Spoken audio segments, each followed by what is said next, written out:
Bismillahirrahmanirrahim. Assalamualaikum warahmatullahi wabarakatuh. Alhamdulillah hamdan katsiran thayyiban mubarakan fih kama yuhibbu rabbuna wa yarda. Asyhadu an la ilaha illallah wa asyhadu anna Muhammadan abduhu wa rasuluh la nabiyya ba'dah. Kali ini saya akan mempresentasikan sedikit tentang alat penerjemahan instan. Saya Muhammad Iskandar Rifai dengan NIM 042. Yang pertama, perlu kita ketahui apa itu definisi penerjemahan alat penerjemahan instan. Alat penerjemahan instan adalah proses penggunaan alat terjemahan untuk menerjemahkan teks secara otomatis dari satu bahasa ke bahasa yang lain tanpa melibatkan manusia dan memakan waktu yang singkat. Selanjutnya, jenis-jenis alat penerjemahan instan terbaik bahasa Arab selama pencaharian saya yang pernah saya pakai. Yang pertama, Mu'jam Ad-Dawhah At-Tarikhi Lil-Lughatil Arabiyyah. Nah, Mu'jam ini isinya misalnya kita mencari kata kataba. Nah, kataba ini ntar akan dijelaskan di dalam Mu'jam ini kata kataba pada zaman misalnya yang saya pernah cari, saya pernah pakai di zaman masa jahiliyah, misalnya 150 sebelum Hijriyah. Nah, di situ kata-kata ba artinya apa? Nah, terus setelah itu ada juga kata-kata ba di zaman 50 sebelum Hijriyah. Bagaimana cara pemakaiannya? Dan seterusnya. Selanjutnya, Mu'jamul Arab. Nah, Mu'jamul Arab ini terkandung di dalamnya Mu'jamul Wasit, Mu'jamul Muhit, Mu'jamu Lisanul Arab, dan dua Mu'jam tentang Quran. Yang ketiga, yaitu Mu'jam Al-Ma'ani. Mu'jam Ma'ani ini ada dua versi. Ada yang Arab ke Indonesia, ada Indonesia ke Arab.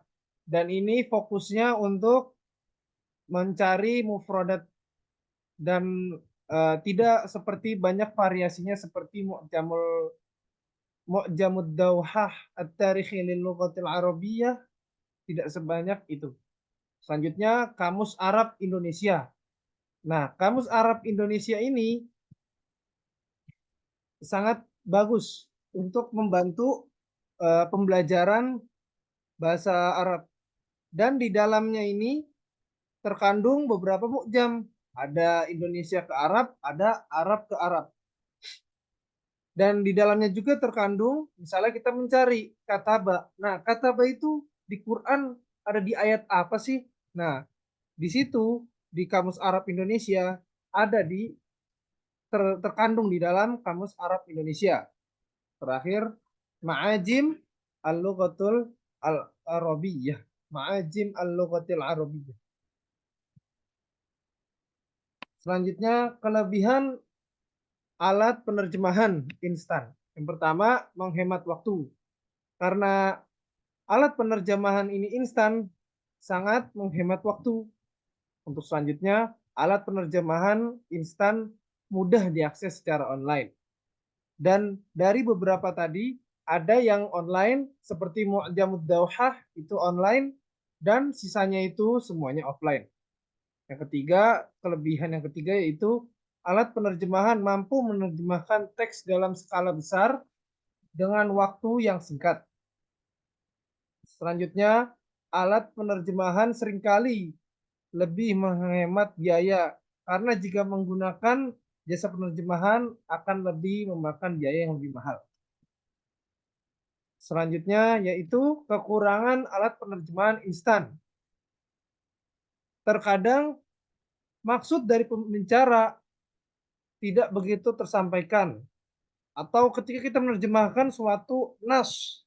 Nah, ketika kita terjemahkan itu berbeda dengan apa yang dimaksud oleh tulisan kita itu. Nah, kenapa sih bilang terkadang? Karena di sini kadang itu tepat dan terkadang itu tidak tepat. Selanjutnya, terkadang tidak memuat sastra suatu bahasa. Bahkan juga ada yang sastranya tidak sesuai, tidak mendapat sastranya di situ. Yang ketiga, gramatikal atau kaidah tidak sesuai. Karena penerjemahan instan, ya dia berbentuk instan dan kalau mau dan kurang memerhatikan kaidnya di situ. Yang keempat, terkadang kata-kata terjemah bukan uslub yang dipakai oleh orang Arab. Jadi ketika kita menerjemahkan itu eh, secara letterlek saja dan tidak sesuai seperti uslub-uslub yang dipakai orang Arab. Ini saja yang bisa saya sampaikan, kurang lebihnya mohon maaf. Wassalamualaikum warahmatullahi wabarakatuh.